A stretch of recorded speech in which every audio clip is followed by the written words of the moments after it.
Welcome to LT Outdoors, the channel with everything the outdoor world has to offer.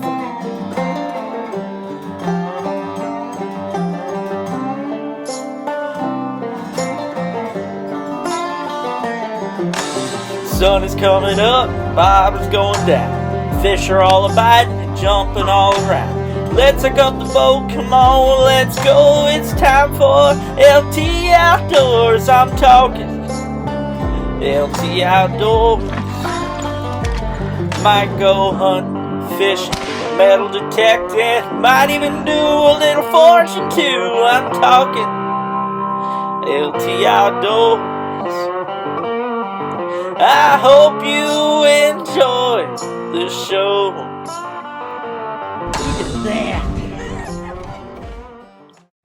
Springtime beaver trapping. Hey everybody, welcome to another episode of LT Outdoors. In today's episode, I'm doing something totally different that I haven't done on the show before. Hoping that some of you guys bear with me, and if you don't want to watch this kind of thing, just don't watch it. I mean, it's that easy, really. Just stick to watching the fishing videos. You don't have to watch this. But today I am actually out here with my buddy Rich and Steve, and we're gonna be doing some trapping. Got a call from a friend. He's got some issues with beavers on his property. They're actually tearing up his ponds pretty bad. They're wrecking the ponds. So yeah, we're out here scouting right now. Got some traps with us. We're gonna set out. I was stupid. I forgot the GoPro, so I'll probably be filming. I'm gonna have to film Rich setting the traps or something because I can't film myself, obviously. But yeah, I'll definitely get some stuff on film, and hopefully we'll have some catches tomorrow. I'm pretty sure we will because this looks really promising.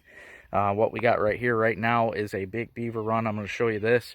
There's a lot of dens, a lot of down trees. There's a lot of stuff going on. So I'll show you guys this right now.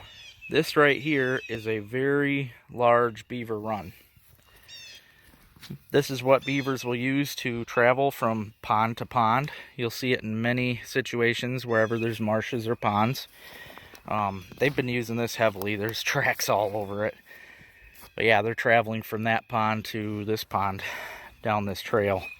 So we're going to be setting some traps in the ditch here, catching some beaver out of there. As you can see, they've got down trees all over. This is just one of them. We just used this one to pop a squat a minute ago, but yeah, they're chewing up the trees pretty good. And yeah, they're dragging them down into the pond. But there's just a lot of sign all over. Lots of dens, lots of muskrats and stuff, but we're just going to be trapping. Muskrat season's closed, so we're actually just going to be after beavers. Maybe get a otter or two. So yeah, let's see what happens. Okay, Rich is going to set this Minnesota brand 12x16 up. As you can see, it's quite a bit larger than your 330. And it is going to be perfect for this deep channel that I showed you guys. Now, Rich has been trapping beavers for quite a while. He's gotten significantly larger beaver than I have. So. Lucky.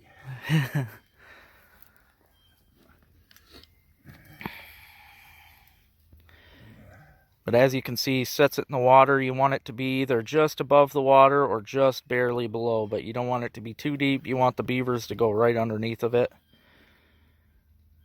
Not to mention in Michigan it legally has to be submerged, so which is a good thing. You don't want it up above the water where dogs and such can get into them. And as you can see right there, he's fencing off the top, and what that's going to do is when the beaver swims by it, it's actually going to force it even more to go underneath of it. That way they don't try climbing over top, because I've had them do that before and it just messes the setup. But that, to me, that's a deadly set right there. As you can see, guys, that down there in that trench, they've been coming in and out of there a lot. You can see how wet that trail is. I'd say that might have been used last night. Yep. All they do, there's a trigger in the center of that thing. When they swim through that, they're going to hit that trigger and it's going to snap on them. So, yeah, we'll see what we get tomorrow.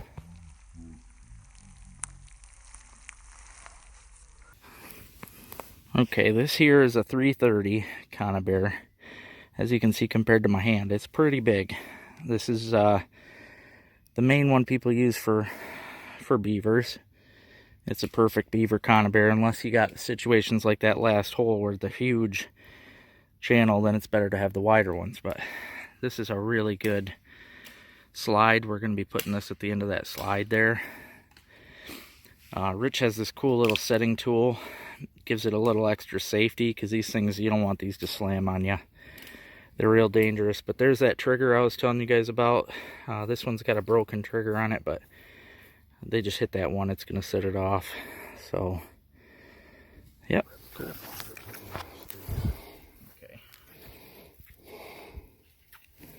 Okay.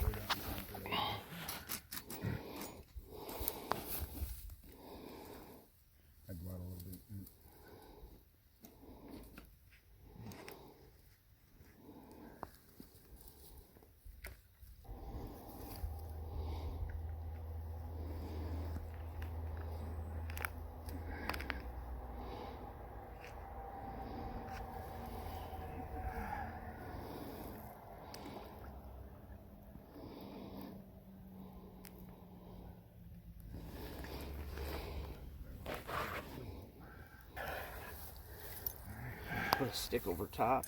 Put a dive stick. Now again here, guys, Steve is actually laying out that dive stick. He's putting sticks over top of the jaws stick there of that 330. Nice. And as I said earlier, what that does is it forces the beaver to dive under the jaws. Now it's kind of hard to tell here in the water, but you can see where all that sand is moved out. There is actually a beaver bank den right there. There's a hole going up into the bank where the beavers are living. So what I'm going to do is I'm placing this trap into the trail that they take to go into their hole, and hopefully to get one.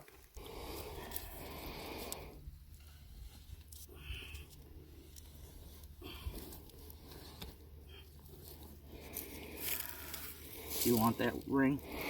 No. Okay. Just get another one in between the springs.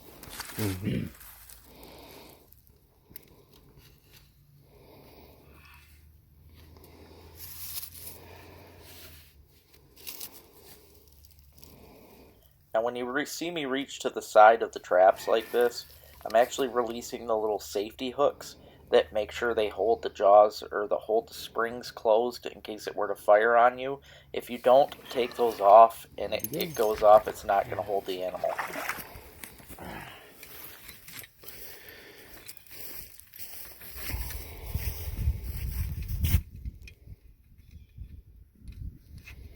This one's only got the one.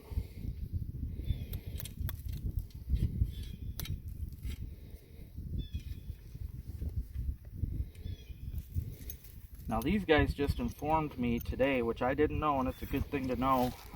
It's better to have the trigger on the bottom, because the cheapest part of the fur on the beaver is the belly. The belly hair is crap, so if that gets messed up, no big deal. You don't want that top good hair to get messed up. So yeah, it's best that if any of this does hit the beaver, it's going to be the bottom part.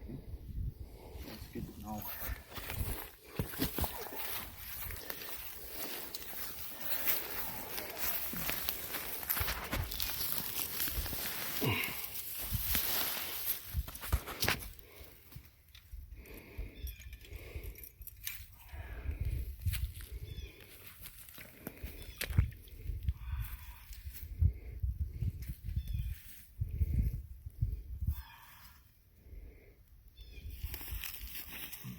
I should get underneath that.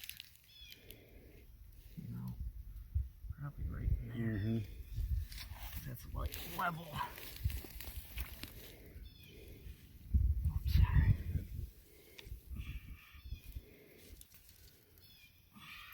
Oh. It's good and mucky. Oh yeah. Here's the point in here.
LT Outdoors is brought to you by Widowmaker Lures, quality tungsten jigs, Cowboy Coffee Chew, a cup in a pinch, Northland Fishing Tackle, check them out online for a huge selection of lures, Wellman's Bait and Tackle in Oscoda, Michigan, Crooked Bend, quality food plot mixes, Drake Clothing Company, quality outdoor clothing, and Heavy Metal Custom Lures, awesome jigs, and a great selection of plastics. Don't forget about Shelly's Shirt Shack, where all the LT Outdoors merchandise is made. Send him to Davy Jones' locker.